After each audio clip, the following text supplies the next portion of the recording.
we're breaking down the 26-man roster for the Copa America, mainly by getting right into it and who we'd like to see start the tournament for us against Bolivia and who we think our best front three is. And in some ways, I think we need to talk about who's going to come off the bench and be those game changers that we're looking for as well. So Big Tones, I'm going to come to you first. Let's just talk about the number 9. We'll let our resident number 9 hear your thoughts, and then we can get his thoughts about that with Charlie.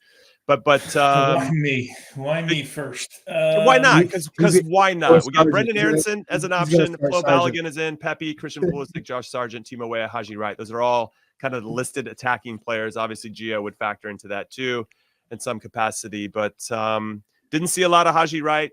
Pepe got the start against Brazil. Put in a shift.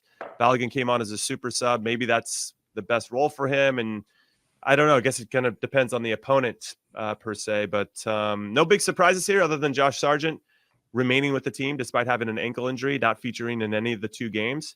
I like Sargent a lot. I think he can be a nice spark for us, whether he starts or comes off the bench, and gives us maybe a bit of a different look and can play all 3 positions if needed. So yeah, I'm kind of curious. Big Tone's coming to you. I'm teeing you up, putting you on the hot seat here. Yeah. Who would you like to see against Bolivia in particular? Well, I think we're set right with Christian on one side and Way on the other side. And in the 9, I'm going to guess you go with Flo Balogun because I don't know that Ricardo Pepi did enough to kind of unseat him, if you will. I'm a fan of Ricardo Pepi. I really am. I like his movements. I like the way that he plays. Brazil was always going to be a tall task to get on the ball. But I don't know that you make – I say a change. And the reason I say that, Charlie, is because we've come into this with Flo as our number 1 guy, right? Has he produced like we wanted him to? No, he hasn't.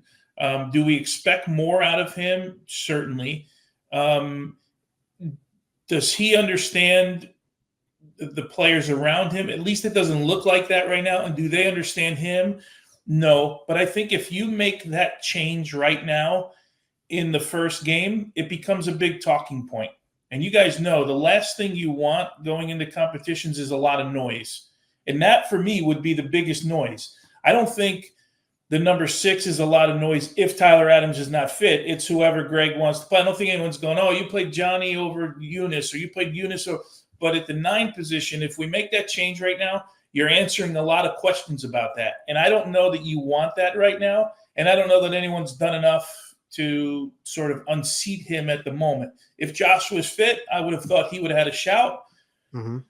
But I personally would start the competition with Flo, because then the other thing is, Charlie, and you would be the best to answer this as a goal-scoring 9, if you put Flo on the bench, he's probably feeling the pressure, right? I got to score goals with the national team. If you bench him the first game, what's the mentality from there? And what are you thinking when you go back to the room after you have that team meeting? You know, you normally do your meal, your team meeting, get the lineup, and then you go back before you get on the bus, right? What are you thinking on that walk back to your room at that point? Yeah, for me, Tony, I think it would speak volumes if he did bench in a way Balogun, because then you're saying, hey, doesn't matter what your name is, or, you know, what matters is how you perform, and he hasn't performed well. But I go back to the style of play and the support that he's getting. And so how does he fit into the system? Ricardo Pepi knows how this U.S. team plays. I thought he did well to kind of insert himself when he could against the Brazilian side, winning balls back and doing the defensive work, doing the dirty work, which is what Ricardo Pepi has come to do with this U.S. team, to figure out a way to make an impact. But Balogun has more quality. We haven't been able to see it just yet because they haven't really activated him in the way that Balogun, I think, would thrive with this U.S. side. And that comes down to the tactics. If he's not involved, which he's not a player who just sits up there and camps up there like Erling Haaland does for Manchester City, and all of a sudden countless balls are being whipped in because you have possession and you get your outside players service, you play the ball to them so they can whip the ball in and give you service. And so that you're not seeing Balogun, and that's not Balogun's strong suit. Balogun's strong suit is popping off the shoulders of the center backs, getting to his feet, playing 1-2s, and little through balls where he's quick. He doesn't have the pace that we've seen some of the great strikers around the world have, but he's quick in short distances. He can beat center backs to that spot, and that's what made him excel in France. when he was with Ream, not so much with Monaco. He had a difficult season this year at Monaco. But I would start Balogun, and you're playing against a team that is probably not going to have that much possession, is going to be really defensive. You need someone who's comfortable with the ball at his feet, who can create space for himself and other players. Start off well. Give him that confidence. Say, hey, you're my guy. You're wearing the number 9 shirt. Go out there and perform. Be the guy for us. You're going to be the striker that gets us far in this tournament. So I'm with you, Tony. You start Balogun. It's a fresh start. We're getting Gio Reyna closer to you. We're going to get you service. We're figuring out ways to build that chemistry. And it's a shame that Josh Sargent isn't fit and isn't sharp, because he had a hell of a season in the championship. And I think this would have been his moment to move forward. But clearly he's not fit enough yet. That's why we hadn't seen him in the 2 friendlies. So as an option off the bench, maybe Sargent plays his way into the team or plays himself into getting more minutes. But I think you got to go with Balogun to start. So Chuck, I think you said in the last episode, which was yesterday, that you would start Pepe against Brazil. Maybe I'm having some revisionist history, but no, I just was breaking it down, and I'm going into it. And because of this game, if we started with Uruguay at first, I would probably start with Pepe, given that we're probably going to be defending a lot more, and you need your striker just to be working defensively. And I would, if you're going into a game like that right now, given how the team's playing, I'll start Pepe. But against a Bolivia who we should absolutely dominate in every phase of the game, I would go with Balogun in that instance. Now that I'm breaking it down and thinking about the team that we're playing. I think what's interesting is I agree with you on both of your assessments of what we should do. I think Flo should start. I think there's to your point, Tony, I think there's an emotional component that needs to be brought into it, a confidence component that needs to be brought into it. And Bolivia could be that slump buster, as it were. Like if he gets a goal, you're just like, okay, cool.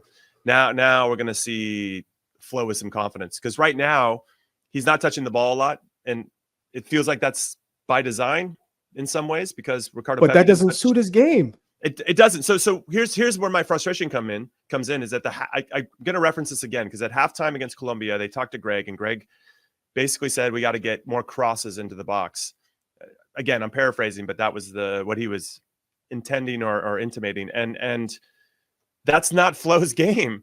Like yes, he can get on the end of crosses, of course, but that's not. We're not playing to his skill set. That's not the best way to play to his player profile. So it just makes me wonder, well, how do we get him more incorporated? How do we get him feeling like he's a part of what we're trying to do in attack, as opposed to now, of course, there's always going to be thankless work no matter what position you're playing on the field. But how do we still bring him into the game in a meaningful way? Because sometimes it feels like we're playing like a half-court basketball, and let's get the ball out to Christian and clear out. Just everybody clear out of his way. He's going to take somebody one-on-one and get a shot. And how do we look for those combinations a lot? I'm trying to remember a time where there's like a Pulisic Flo combination, and I can't. I think Timo looks for Flo a little bit more, and they combined on the goal against Colombia, but yeah, outside of that, I don't know. It's interesting, and so I don't think we're making Flo as dangerous as he can be, because I agree with you, Charlie. He's definitely more talented and has more tools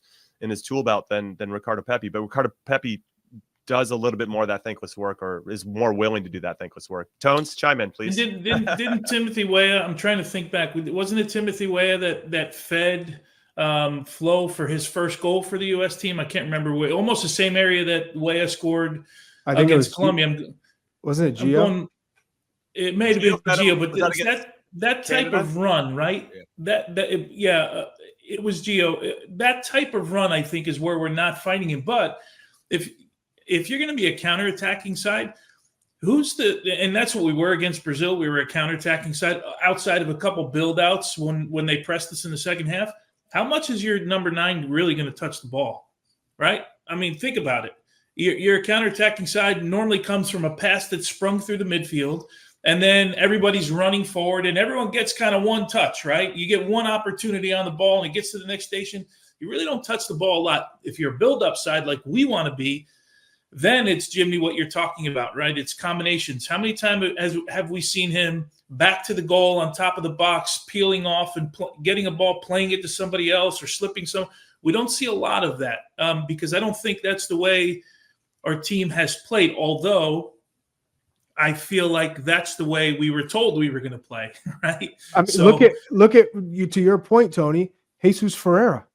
So Balogun is an upgrade from how Jesus Ferreira played in terms of checking and turning, but he's more proficient in the attacking third at the higher level. So in terms of that type of body of work and what a striker can do, he's closer to what Jesus Ferreira was, at least what Berhalter thought Jesus Ferreira could do for this U.S. side versus what a Ricardo Pepi does in terms of stretching and running and being that type of player. So I think it's telling what he wants sometimes that center forward to do in terms of pulling off the center backs, checking into spaces to create more room for Christian Pulisic or Timothy Weah to run in behind. But at the same time, you need your 9 to be running into those channels and stretching the back line to create more space in the midfield for Gio Reyna, for Christian when he comes inside, for Weston, for Tyler or Eunice. But it's the variety.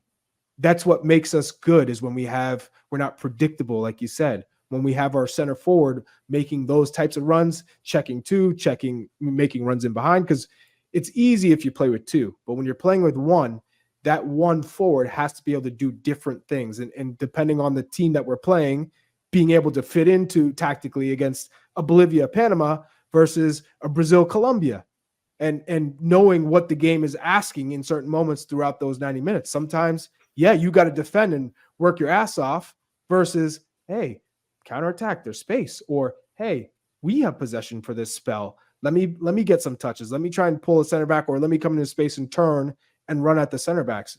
That's where we need to really improve. Yeah, I think agree. The overriding factor, I think, right, is we don't get our 9s involved all that much, right? Or they haven't been involved all that much. And that's a challenge for us right now.